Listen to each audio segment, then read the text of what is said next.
Many people do not realize this, but one of the easiest ways to use plants for supporting the body doesn't come from a bottle or a store-bought product or a bunch of pills. It comes from something that you can make in just a few minutes with heat and some water and a handful of herbs. And once you know how, it becomes a tool that you will reach for again and again and again. Today, I want to show you two of the most practical hands-on tools in traditional herbalism. They are the poultice and the fomentation. These are simple and effective, and they have been helping people for generations. Whether it's a sting, a bruise, sore muscles, congestion, these methods let you work with the body in a simple and hands-on way. So let's break this down.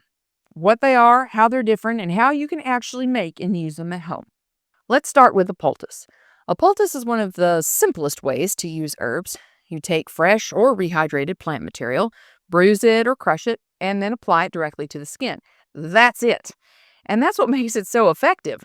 You're applying the plant in its most active living form right exactly where the body needs it. I remember one day on the homestead, I was moving wood from a drying stack into the barn, and I reached under a pallet divider to grab the top, and without realizing it, I put my hand straight into a red wasp nest. Typically, those guys are fairly docile, but not when you invade their home. Do you resonate? Before I even knew what was happening, I was being swarmed, and they were stinging me through my clothes. They got me through my jeans. I came running out of there like a bat out of Hades. And as soon as I could think straight, I started looking around for plantain. That little weed that was growing around. It grows everywhere in East Tennessee, and honestly, in most of North America. I grabbed a few leaves, chewed them up real quick, and then packed them into the stings. The swelling came up at first, but then it quickly started going down, like really fast. Now, this story, of course, was not the most comfortable of things for me to live through, and to tell it to you now, at least, it brings back, funny things to me to see me in my own mind's eye running out of the barn like that, pulling my pants down around my ankles, hopping around, looking for the plantain to shove it in on my legs. So, as funny as this picture is, it does actually paint a good point for us, and that is, you don't always need something that's complicated or something that's store-bought. You just need to know what to reach for. And it was a good thing because there's only so far that you can hobble back to the house with your pants around your ankles. Plantain is known traditionally as an alterative because it supports the body in processing and clearing things out. And applied, just like that story, fresh directly to the skin, it worked fast. I actually have another story about poultices from my great uncle, actually, when he was a child. He had fallen into a hornet's nest when he and the other children were playing around an old building, and he was covered in stings. So his brothers carried him up onto the porch where his uncle was sitting at the time. Now, in those days, certainly in the South, it's probably still this way, perhaps in other parts of the country, but certainly at that time, chewing tobacco was common. You'd have either a twist or a plug, it was a thing. So his uncle was chewing tobacco, and he took a twist and bit off different pieces and packed it directly into the stings. And just like that, the relief started to set in. And my great uncle actually credits this experience with saving his life.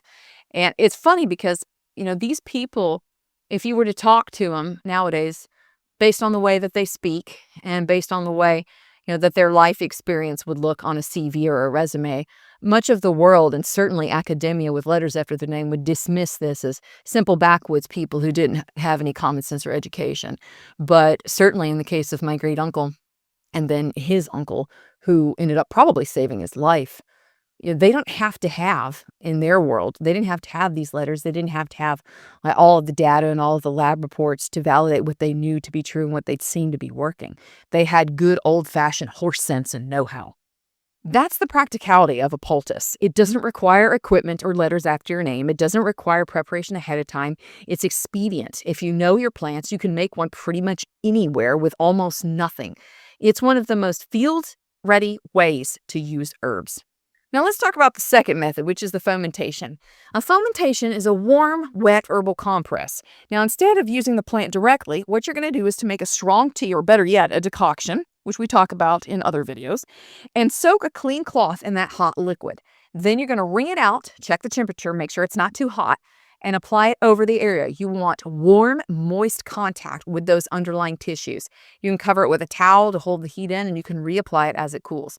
Now, what makes a fomentation different is the combination of the delivery simultaneously of moisture and heat. Because the two of those together, they help to open up the skin, the pores, and they increase the circulation actually with the heat. That allows the herbal preparation to penetrate more deeply into the layers underneath. So you're actually utilizing moisture and heat to target those specific tissues underlying where you apply that fomentation. I've seen this used especially with chest congestion, someone who's uncomfortable, struggling to settle down, and within minutes of applying a warm herbal compress around the chest, you can actually see their breathing begin to relax. That warmth combined with the herbs like mullein or chamomile helps to really open things up.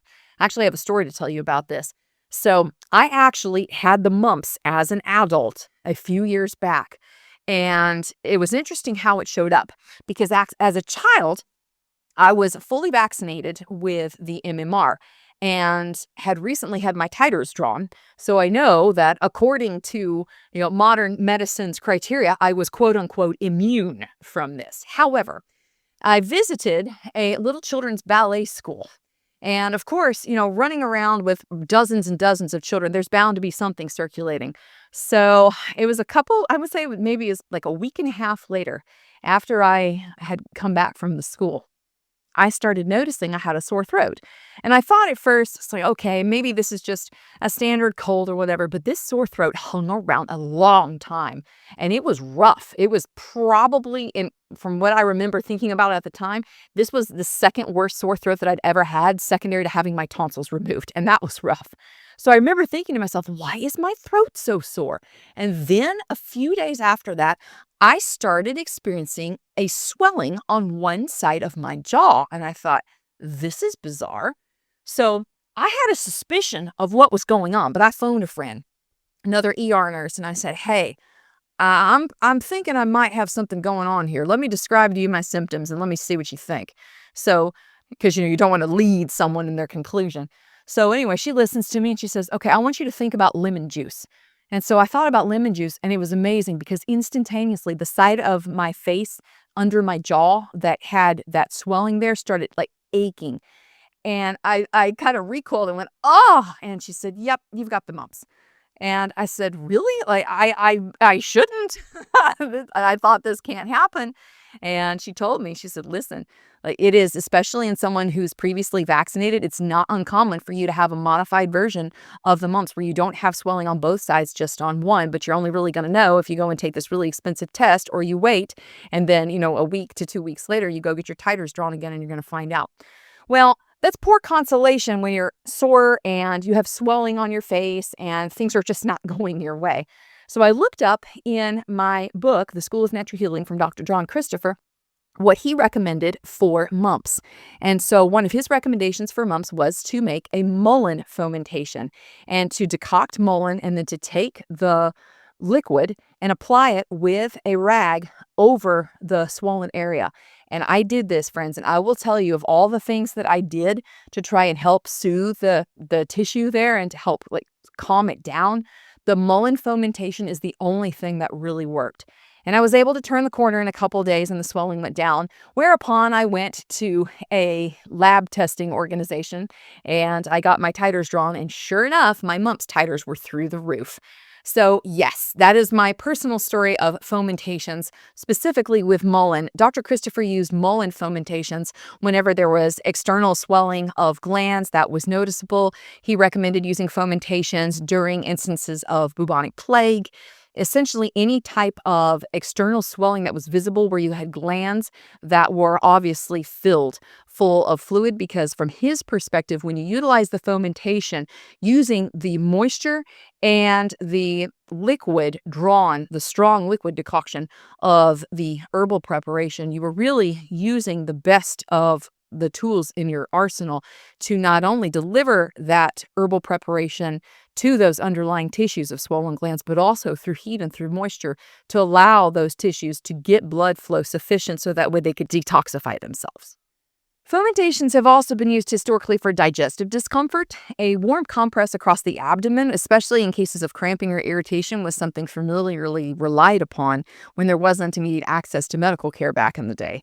And in many cases, this brought real and noticeable relief for various different digestive issues. And there's another layer here to this because traditional herbalists often combined both external support with internal. And for instance, they would give a tea and at the same time use a fomentation externally.